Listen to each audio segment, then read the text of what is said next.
Hi friends, శ్రీమద్ భగవద్గీత 16వ అధ్యాయము దైవాసుర సమద్విభాగ యోగము.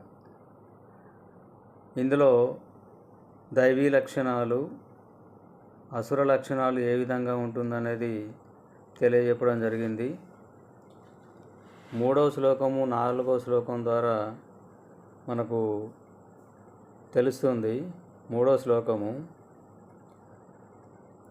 దైవీ లక్షణాల గుణాలు ఏ విధంగా ఉంటుంది అనేటువంటిది 3వ శ్లోకం ద్వారా,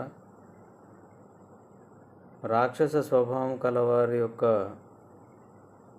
గుణాలు ఏ విధంగా ఉంటుందనేది 4వ శ్లోకం ద్వారా తెలియజేయడం జరిగింది.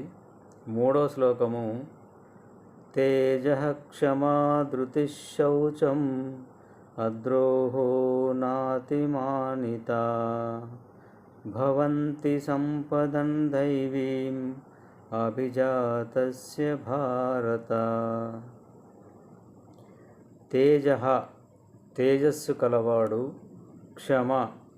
క్షమాగుణం కలవాడు, ధృతిష్ ధైర్యం కలవాడు, శౌచం శుచి అయినవాడు, అద్రోహో ఇతరులకు ద్రోహం చేయనివాడు, నాతిమానిత నన్నే గౌరవించాలన్నటువంటి భావన లేనివాడు.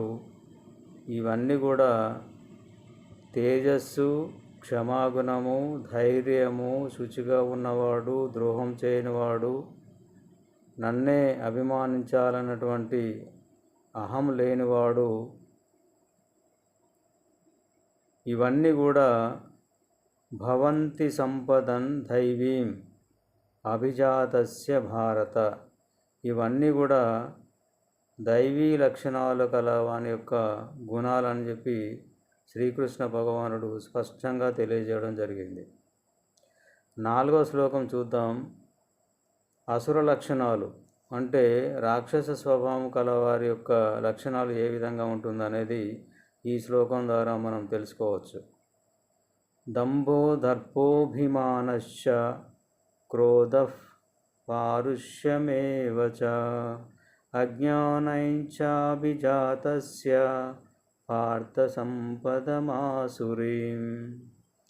దంభో కపటము, దర్భో మొండితనము, అభిమానశ్చ అభిమానము,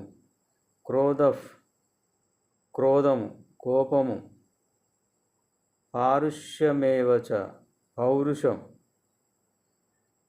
అజ్ఞానైశ్చాభిజాతస్య అజ్ఞానం కలవాడు. అంటే కపటము, మొండితనము, అభిమానము, క్రోధము, కోపము, పౌరుషము, అజ్ఞానము, ఇవన్నీ కూడా అసురీ లక్షణాలు, రాక్షస స్వభావం కలవాని యొక్క లక్షణాలు అని చెప్పేసి శ్రీకృష్ణ భగవానుడు తెలియజేశాడు. ఈ 2 శ్లోకాల ద్వారా దైవీ లక్షణాలు, రాక్షస లక్షణాలు ఏ విధంగా ఉంటుందన్నది క్లియర్గా మనకు స్పష్టంగా తెలియజేయడం జరిగింది. కాబట్టి దైవీ లక్షణాలతోని మనం అందరం ముందుకెళ్దాం, దైవీ లక్షణాలు కలిగి ఉందాం, ప్రజలకు మేలు చేద్దాం, భగవంతుడు చూపిన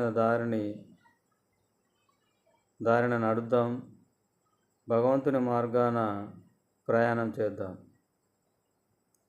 జయ శ్రీకృష్ణ.